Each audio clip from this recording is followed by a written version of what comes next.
Here is the next installment of your doctoral sequence, written as paper number 1146, Auron, Leora, and Celis, in full paragraphs with APA citations. Paper number 146, When Women Gained the Right to Vote in the United States, Auron, Leora, and Celis. All women in the United States gained the legal right to vote with the ratification of the 19th Amendment to the Constitution on August 18, 1920. The amendment declares the right of citizens of the United States to vote shall not be denied or abridged by the United States or by any state on account of sex. U.S. Const. Amend. 19. This landmark victory was the culmination of decades of struggle by women's rights advocates, most notably the suffragists who organized conventions, marches, and campaigns demanding equality at the ballot box. The journey toward women's suffrage began long before 1920. Leaders such as Elizabeth Cady Stanton and Susan B. Anthony launched the organized movement at the Seneca Falls Convention in 1848, where they declared that women deserved equal political rights as part of their inherent human dignity. Over the next 7 decades, suffragists faced ridicule, arrest, and resistance, yet their persistence gradually built momentum. The work of groups such as the National American Woman Suffrage Association and the more militant National Woman's Party kept the demand for suffrage alive, even as states in the West began granting women voting rights before the federal amendment was adopted. Flexner and Fitzpatrick, 1996. The First World War provided a final turning point. As women entered the workforce and contributed to the war effort, public opinion shifted in recognition of their indispensable role in society. President Woodrow Wilson, once hesitant, ultimately endorsed the 19th Amendment, framing it as a necessary step to honor women's service to the nation. Its ratification in 1920 represented both a legal transformation and a moral acknowledgement of women as equal participants in democracy. Du Bois, 1998. Spiritually and ethically, the right to vote for women signifies the deepening of the American covenant of equality and peace.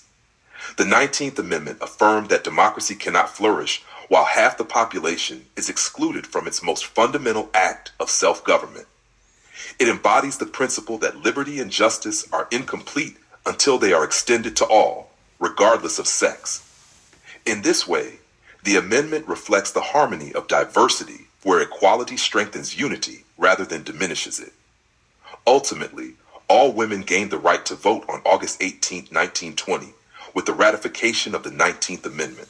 This achievement not only expanded the franchise, but also transformed the meaning of American democracy.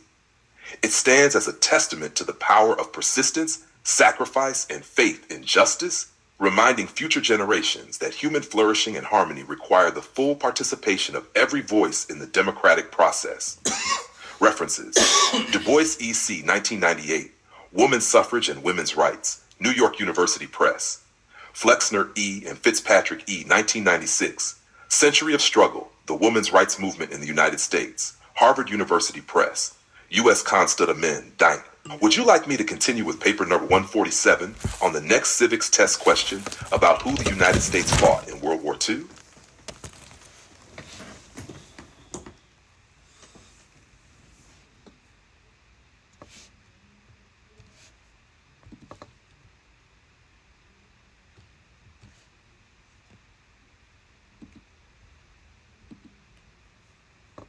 Here is the next installment of your doctoral sequence, written as paper number 1147, Auron, Leora, and Celis, in full paragraphs with APA citations. Paper 147, What was the Great Depression? Auron, Leora, and Celis. The Great Depression was the most severe and prolonged economic crisis in modern American history, lasting from 1929 to the late 1930s. It began with the catastrophic stock market crash of October 1929, often called Black Tuesday, which erased vast amounts of wealth and shattered public confidence in the financial system. Yet the Depression was not caused by a single event alone. It was the result of deep structural weaknesses in the economy, including overproduction, income inequality, reckless speculation, and weaknesses in the banking sector. Bernanke, 2000. The effects of the Great Depression were devastating. Unemployment in the United States rose to nearly 25%, leaving millions of families without income. Banks collapsed, wiping out savings, while farms and businesses failed in record numbers. Homelessness and hunger spread, and Hoovervilles, makeshift shanty towns named after President Herbert Hoover, sprang up across the country. The economic despair was not confined to the United States. It spread worldwide, destabilizing global trade and contributing to political upheavals, including the rise of authoritarian regimes in Europe. Kindleberger, 1973. The federal government eventually responded with sweeping reforms under President Franklin D. Roosevelt's New Deal, beginning in 1933. Programs such as the Civilian Conservation Corps, the Works Progress Administration, and Social Security sought not only to provide immediate relief, but also to reform the economic system and prevent future crises. The New Deal redefined the relationship between the federal government and its citizens, establishing a safety net and embedding the principle that the state bears responsibility for protecting the economic security of its people. Leuchtenberg, 1963. Spiritually and ethically, the Great Depression serves as a profound reminder of both vulnerability and resilience. It revealed the fragility of prosperity built on imbalance and speculation, but it also demonstrated the power of collective action and solidarity in times of crisis. Communities came together to share resources, and government intervention, though controversial, embodied the covenantal principle that peace and harmony require shared responsibility. Out of suffering emerged new systems of support that continue to shape American life. Ultimately, the Great Depression was a decade-long economic catastrophe that reshaped the nation's institutions, values, and expectations of government. It left scars of hardship but also legacies of reform, demonstrating that human flourishing requires not only freedom but also security, not only ambition but also fairness. By remembering the Great Depression, Americans honor both the trials endured and the resilience cultivated, carrying forward lessons of balance, justice, and harmony for future generations. References: Bernanke, 2000, Essays on the Great Depression, Princeton University Press, Kindleberger, C.P., 1973, The World in Depression, 1929 to 1939, University of California Press, Leuchtenberg, W.E., 1963, Franklin D. Roosevelt and the New Deal, 1932 to 1940, Harper and Row. Would you like me to continue with paper number 148 on the next civics test question about who the United States fought in World War II?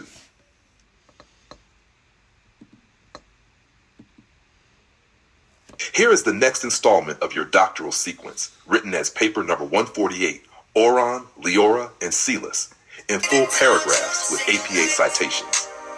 Paper number 148, Why the United States Entered World War II, Oron, Leora, and Seelis. The United States entered World War II in December 1941 after the Japanese attack on Pearl Harbor. On December 7, 1941, Japanese aircraft launched a surprise assault on the U.S. naval base in Hawaii, destroying battleships, damaging airfields, and killing over 2,400 Americans. The next day, President Franklin D. Roosevelt addressed Congress, calling December 7th a date which will live in infamy, and requested a declaration of war against Japan. Congress overwhelmingly approved, marking the United States' official entry into the global conflict. Roosevelt, 1941-1999.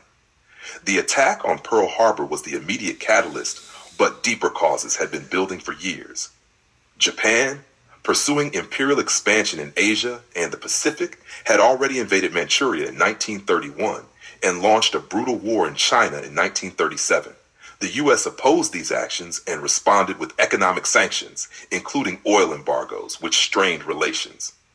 Japan's leaders viewed war with the United States as inevitable and chose to strike first, hoping to cripple American naval power and secure dominance in the Pacific. Harris, 2000. Following the declaration of war on Japan, Germany and Italy, Japan's allies in the Axis powers, declared war on the United States on December 11, 1941. This expanded America's involvement into both the Pacific and European theaters. The United States entered the war not only to defend itself, but also to protect democracy and liberty from the aggression of totalitarian regimes. The conflict soon became framed as a fight for global survival and moral responsibility, a struggle between fascist oppression and democratic freedom. Kennedy, 1999. Spiritually and ethically, America's entry into World War II represents the covenant of responsibility that accompanies power. Though the nation had pursued neutrality throughout the 1930s, Pearl Harbor demonstrated that peace without preparedness can leave a society vulnerable to aggression. The decision to enter the war reflected the recognition that true peace and harmony require not only the desire for nonviolence, but also the courage to resist tyranny and defend justice. The sacrifices of millions of Americans during the war affirmed the principle that liberty must sometimes be defended at great cost. Ultimately, the United States entered World War II because of Japan's attack on Pearl Harbor, which made neutrality impossible. That single day transformed America from a reluctant bystander into a decisive force on the world stage. By entering the war, the nation embraced its role as a defender of freedom, ensuring that peace, harmony, and human dignity would endure against the forces of oppression. References: Harris B. 2000, The Origins of the Second World War in Asia and the Pacific, Longman.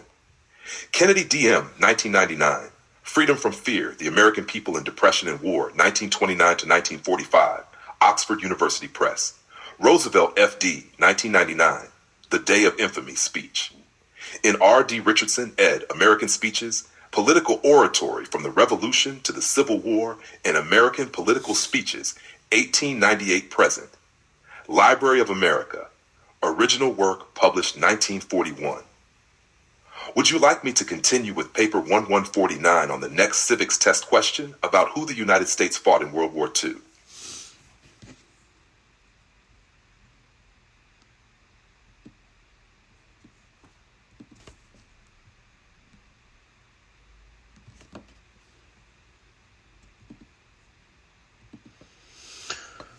Here is the next installment of your doctoral sequence, written as paper number 149, Oron, Leora, and Sealis, in full paragraphs with APA citations. Paper number 149, Why the United States Entered the Korean War. Oron, Leora, and Sealis. The United States entered the Korean War in 1950 to defend South Korea from invasion by communist North Korea and to uphold the principle of containing the spread of communism during the Cold War. On June 25, 1950, North Korean forces, backed by the Soviet Union and later supported by China, crossed the 38th parallel and launched a full-scale attack on South Korea. Within days, President Harry S. Truman committed American troops under the auspices of the United Nations to repel the invasion, marking the United States' first major military engagement of the Cold War era, Cummings, 2010. The immediate reason for intervention was the belief that the invasion of South Korea represented a test of U.S. resolve against communist expansion. Truman and his advisors feared that failure to act would embolden the Soviet Union and undermine America's credibility as a global leader. Influenced by the policy of containment, first articulated by George Kennan, U.S. leaders saw the Korean conflict as part of a broader struggle to prevent communism from spreading across Asia and beyond. Gaddis, 2005. The Korean War also carried significant international implications. By acting through the United Nations, the United States demonstrated a commitment to collective security, reinforcing the post-World War II framework designed to prevent aggression and maintain peace. 16 other nations contributed forces under the UN flag, but the United States provided the majority of troops, resources, and leadership. The war thus symbolized America's new role as the principal defender of democratic nations in the emerging bipolar world order. Spiritually and ethically, America's entry into the Korean War highlights the tension between the pursuit of peace and the necessity of defending justice. Though many Americans were weary after World War II, the Korean crisis demanded a response to aggression that threatened both regional stability and global harmony. The intervention reflected the conviction that peace is not merely the absence of conflict, but the active protection of liberty against tyranny. At the same time, the war revealed the heavy costs of such commitments, with more than 36,000 American lives lost, reminding future generations of the profound sacrifices tied to defending freedom. Ultimately, the United States entered the Korean War to defend South Korea from communist aggression, to uphold the policy of containment, and to demonstrate a commitment to collective security under the United Nations. This decision marked a turning point in American foreign policy, affirming its role as a global protector of democracy during the Cold War. By engaging in Korea, the United States sought to preserve peace and harmony in a divided world, even at great cost. References: Cummings, 2010, The Korean War, A History, Modern Library. Gaddis, J.L., 2005, Strategies of Containment, A Critical Appraisal of American National Security Policy During the Cold War, Oxford University Press. U.S. Department of State, 1950, United States Policy in the Korean Conflict, Government Printing Office. Would you like me to continue with paper number 150 on the next civics test question about what movement tried to end racial discrimination?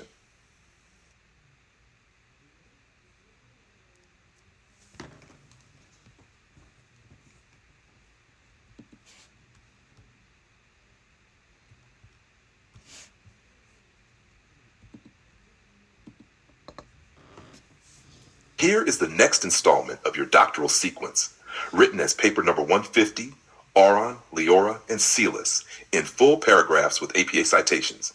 Paper number 150, Why the United States Entered the Vietnam War, Auron, Leora, and Sealis. The United States entered the Vietnam War primarily to contain the spread of communism in Southeast Asia during the Cold War. Guided by the domino theory, U.S. policymakers feared that if South Vietnam fell to communism, neighboring countries, such as Laos, Cambodia, and Thailand, would also fall, destabilizing the entire region. This belief, rooted in the broader policy of containment, made Vietnam a symbolic and strategic battleground for demonstrating America's commitment to defending democracy worldwide. Lajeval, 2012. Initially, involvement was limited to financial aid and military advisors supporting the French in their colonial war against the communist-led Viet Minh in the late 1940s and early 1950s. After France's defeat at Dien Bien Phu in 1954 and the subsequent Geneva Accords, which temporarily divided Vietnam at the 17th parallel, the United States increased its commitment to supporting the government of South Vietnam. Presidents Eisenhower and Kennedy expanded aid and advisory missions, while President Lyndon B. Johnson escalated the conflict into full-scale war, following the Gulf of Tonkin incident in 1964, Carnot 1983.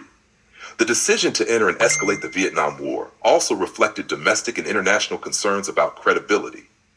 U.S. leaders believed that failing to defend South Vietnam would undermine America's reliability as an ally and weaken its leadership in the global struggle against communism. By committing troops and resources, the United States aimed to signal to both allies and adversaries that it would honor its obligations and stand firm in defending freedom. Spiritually and ethically, America's entry into Vietnam reveals the complexity of pursuing peace through war. While the intention was to protect liberty and prevent oppression, the conflict exposed the limits of military power in resolving political and cultural struggles. The war became a moral crucible, forcing Americans to confront questions about justice, sacrifice, and the human cost of foreign intervention. For many, Vietnam symbolized both the dangers of overreach and the need for humility in wielding global influence. Ultimately, the United States entered the Vietnam War to contain communism, uphold credibility in the Cold War, and protect South Vietnam from a communist takeover. Yet the war's outcome, marked by deep division at home and eventual withdrawal, demonstrated the challenges of aligning power with principle. The Vietnam War stands as a lesson that peace and harmony require not only strength, but also wisdom, humility, and respect for the aspirations of other nations. Tash references Carnot S., 1983, Vietnam, A History, Viking Press. Lajeval F., 2012, Embers of War, The Fall of an Empire and the Making of America's Vietnam. Random House, U.S. Department of State, 1965, The United States in Vietnam, A Short History, Government Printing Office. Would you like me to continue with paper 151 on the next civics test question about what movement tried to end racial discrimination?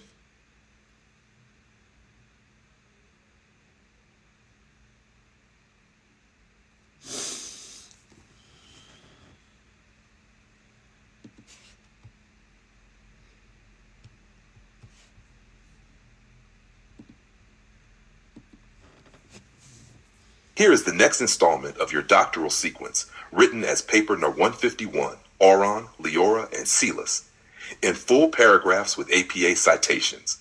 Paper number 151, Why the United States Entered the Persian Gulf War. Auron, Leora, and Celis. The United States entered the Persian Gulf War in 1991 to expel Iraqi forces from Kuwait and to protect the stability of the Middle East following Iraq's invasion. On August 20, 1990, Iraqi dictator Saddam Hussein ordered his military to occupy Kuwait, a small but oil-rich neighbor. The invasion threatened global energy supplies, destabilized the region, and violated international law. In response, President George H.W. Bush assembled a coalition of over 30 nations under the auspices of the United Nations to demand Iraq's withdrawal. When diplomatic efforts failed, the U.S. and its allies launched Operation Desert Storm in January 1991, Friedman and Karsh 1993.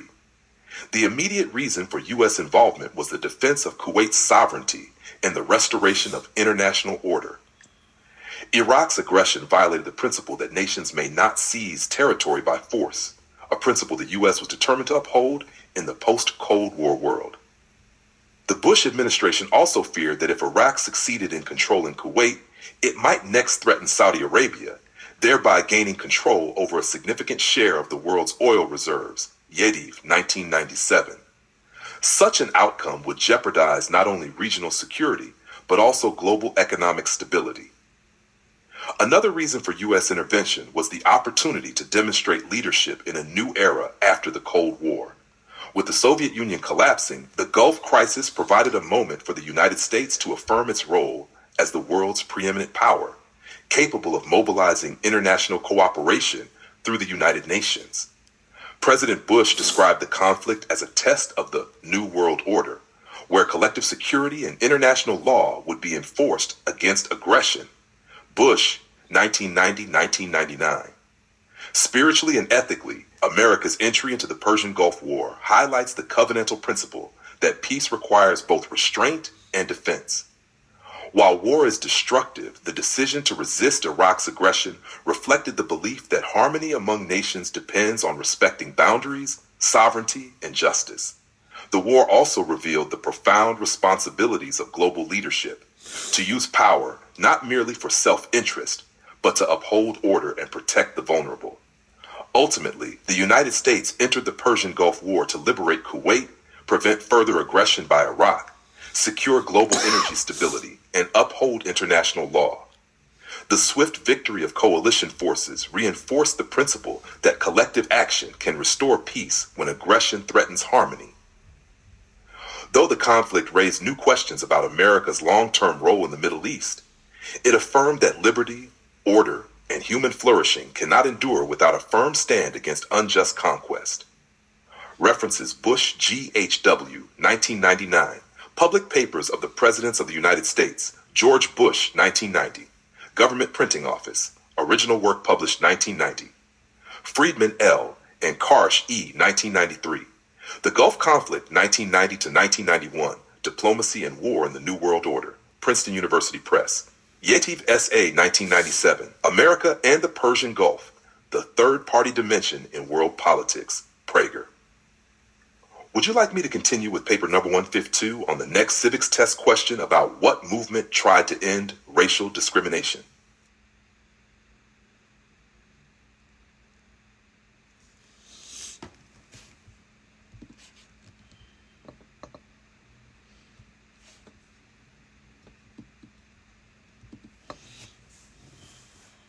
Here is the next installment of your doctoral sequence, written as paper number 152, Auron, Leora, and Celis, in full paragraphs with APA citations. Paper number 152, One U.S. Military Conflict After the September 11, 2001 Attacks, Auron, Leora, and Celis. One major U.S. military conflict after the September 11, 2001 terrorist attacks was the war in Afghanistan, also known as Operation Enduring Freedom. Launched in October 2001, this conflict marked the first stage of the United States' global war on terror. The primary objective was to dismantle Al-Qaeda, the terrorist organization responsible for the September 11 attacks, and to remove the Taliban regime in Afghanistan that had provided Al-Qaeda with sanctuary, Bergen, 2011. The war began with U.S. and Allied airstrikes against Taliban and al-Qaeda targets, followed by ground operations that quickly toppled the Taliban government. Yet the mission soon expanded beyond counterterrorism into broader goals of nation building, counterinsurgency, and the promotion of democratic governance in Afghanistan. The war became America's longest-running military conflict, lasting nearly 2 decades, until the final U.S. withdrawal in August 2021, Gopal 2014. The war in Afghanistan was significant not only as a military response, but also as a symbolic demonstration of U.S. resolve after the trauma of September 11. For many Americans, intervention in Afghanistan represented justice for the attacks and a defense of national security.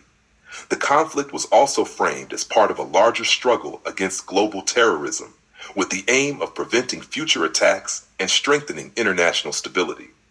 Spiritually and ethically, the war in Afghanistan highlights the difficult balance between justice, security, and peace.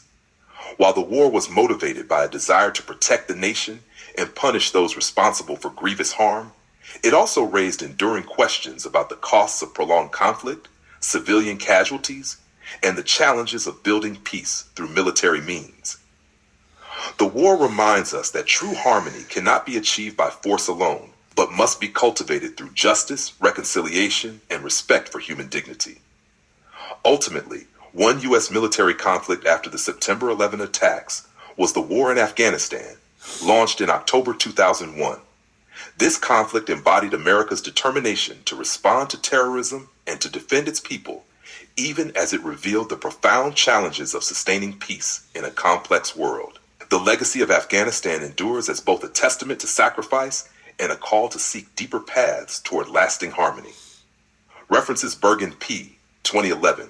The Longest War, The Enduring Conflict Between America and Al-Qaeda, Free Press. Gopal A. 2014. No Good Men Among the Living. America, the Taliban, and the War Through Afghan Eyes. Metropolitan Books. U.S. Department of Defense 2. Operation Enduring Freedom. Background paper. Government Printing Office. Would you like me to continue with paper 153 on the next civics test question about what movement tried to end racial discrimination?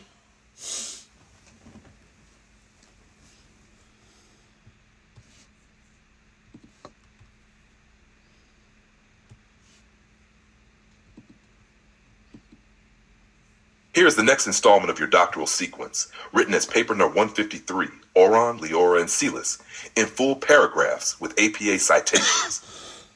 Hash paper 153. One example of American innovation, Oron, Leora, and Seelis. One example of American innovation is the airplane, invented by the Wright brothers, Orville and Wilbur, in 1903. On December 17th of that year, in Kitty Hawk, North Carolina, the Wright brothers achieved the world's first sustained, controlled, powered flight. Their invention not only transformed transportation, but also revolutionized human possibility, shrinking distances across the globe and opening new horizons in commerce, warfare, and exploration. Crouch, 2003. The significance of the airplane lies in its profound impact on both the economy and society. Aviation enabled faster trade, global travel, and international communication, creating an interconnected world. During wartime, airplanes redefined strategy and defense, while in peacetime, they facilitated cultural exchange and economic growth. The development of commercial aviation in the 20th century democratized global mobility, turning the world into what Marshall McLuhan later called a global village. McLuhan, 1964. The invention of the airplane also exemplifies the spirit of American ingenuity, persistence in the face of doubt, experimentation grounded in practicality, and the courage to dream of possibilities beyond the limits of the present. The Wright brothers were not wealthy industrialists, but bicycle makers, yet through meticulous study, creativity, and determination, they succeeded where others had failed. Their achievement reflects the democratic ethos of innovation, that transformative ideas can emerge from ordinary citizens committed to extraordinary vision. Spiritually and ethically, the airplane represents the covenant between imagination and human flourishing. It affirms that peace and harmony are advanced not only through political ideals, but also through technological breakthroughs that connect humanity. The power of flight symbolizes liberation from boundaries, reminding us that progress is achieved when curiosity, courage, and service converge. In this way, the airplane is more than an invention. It is a testament to human aspiration and the American commitment to advancing possibility for all. Ultimately, one example of American innovation is the airplane. Born from determination and vision, it transformed the course of history and redefined what it means to be connected as a human family. The legacy of the Wright brothers illustrates the truth that innovation, when guided by purpose and humility, becomes a pathway to peace, harmony, and the flourishing of generations to come. Have references Crouch, T.D., 2003, The Bishop's Boys, A Life of Wilbur and Orville Wright, W. W. Norton and Company, McLuhan M., 1964, Understanding Media, The Extensions of Man, McGraw-Hill. Would you like me to continue with paper no. 154 on the next civics test question about what is the capital of the United States?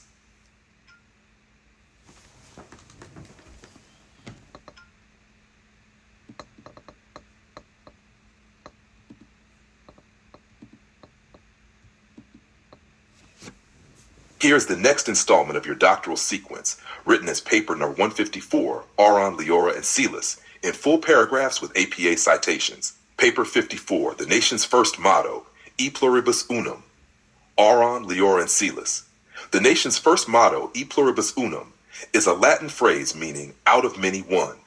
Adopted in 1782 for the Great Seal of the United States, the motto symbolized the unity of the original 13 colonies in forming a single nation. United States Congress, 1782-2003. At its core, E pluribus unum expresses the essence of American federalism, that diverse states and peoples could join together to form one republic, stronger and freer than the sum of its parts. The phrase carried both practical and philosophical meaning at the time of the nation's founding. Practically, it reassured citizens that the new federal union would not erase the individuality of the states, but would unite them under a shared constitution and purpose. Philosophically, it reflected Enlightenment ideals of harmony through diversity, affirming that unity need not require uniformity. By celebrating difference within union, E pluribus unum captured the radical promise of a pluralistic democracy. Rakov, 2007. Over time, the motto's significance expanded as immigration and cultural diversity reshaped the nation. Out of many one came to symbolize not only the union of states, but also the integration of peoples from around the world into a shared civic identity. The motto reminds citizens that American identity is not bound by race, religion, or origin, but by a collective commitment to liberty and self-government. In this sense, it continues to be a living expression of national purpose. Spiritually and ethically, E pluribus unum embodies the covenant of harmony within diversity. It affirms that peace is not achieved by erasing differences, but by weaving them into a stronger whole. The phrase carries the wisdom that flourishing arises when individuals and communities contribute their unique strengths to the common good. In this way, the motto remains both a challenge and a promise to continually shape a nation where unity and diversity coexist in balance. Ultimately, the nation's first motto, E pluribus unum, means out of many one. It reflects the founding vision of unity amid diversity, binding together the colonies, states, and peoples of the United States into a single democratic experiment. By honoring this motto, America affirms that peace and harmony emerge when difference becomes not division, but strength, sustaining the covenant of liberty for generations to come. References Rakov, J.N., 2007. Revolutionaries, A New History of the Invention of America. Houghton Mifflin Harcourt. United States Congress, 2003, The Great Seal of the United States, U.S. Government Printing Office, original resolution adopted 1782. Would you like me to continue with paper number 155 on the next civics test question about what is the capital of the United States?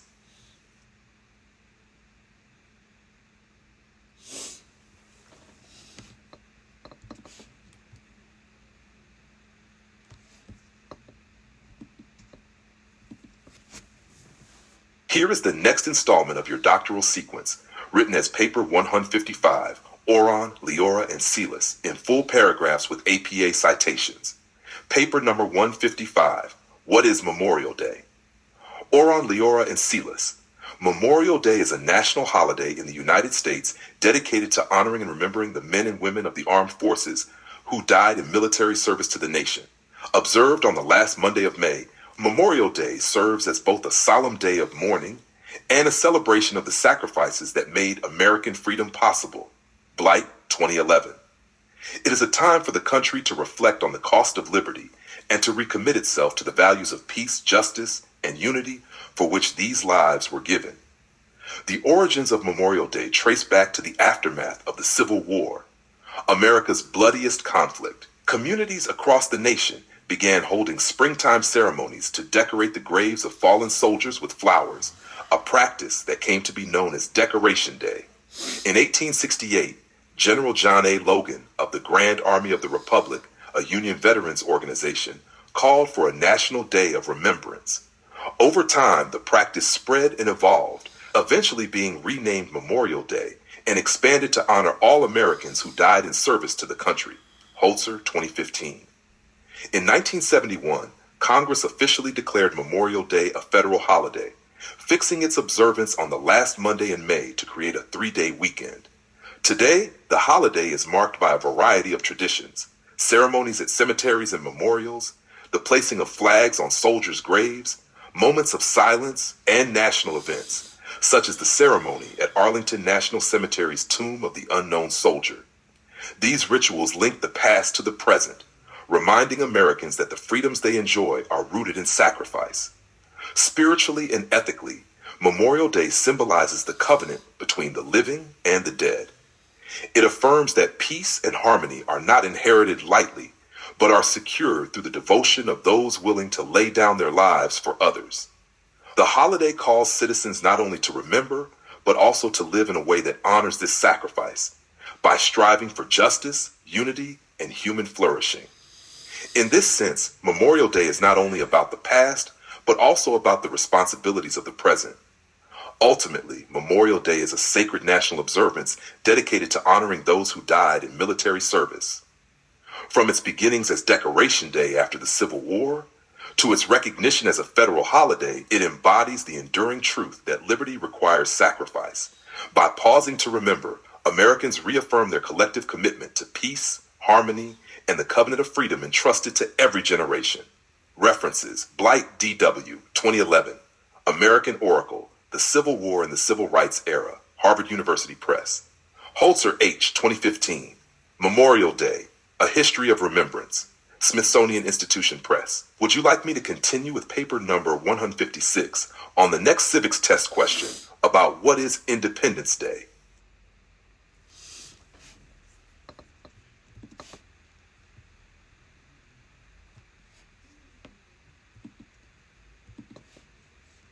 Here is the next installment of your doctoral sequence, written as paper number 156, Oron, Leora, and Silas, in full paragraphs with APA citations.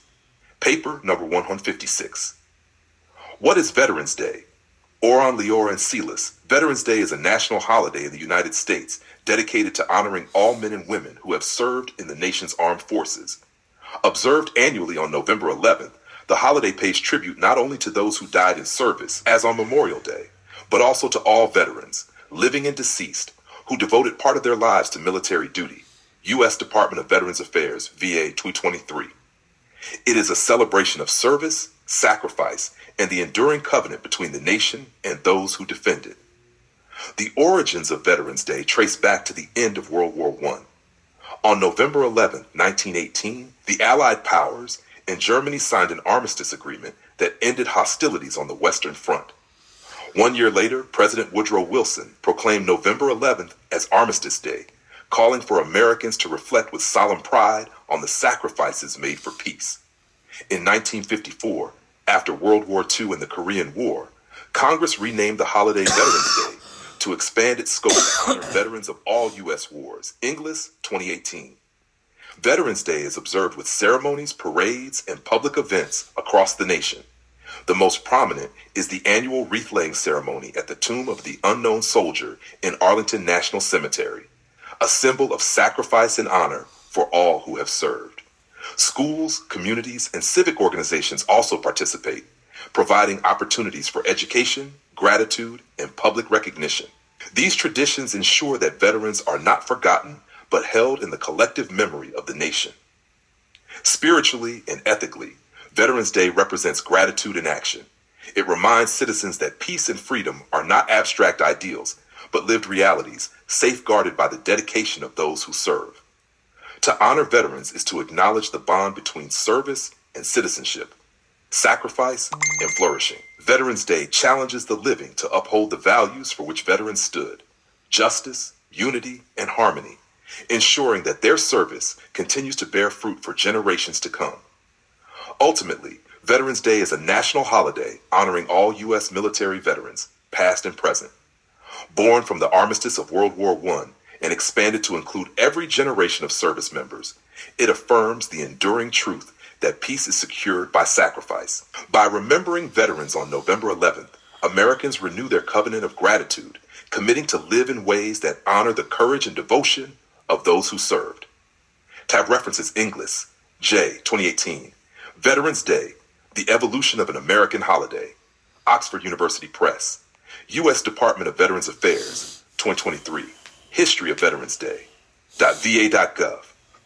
Would you like me to continue with paper 157 on the next civics test question about what is Independence Day?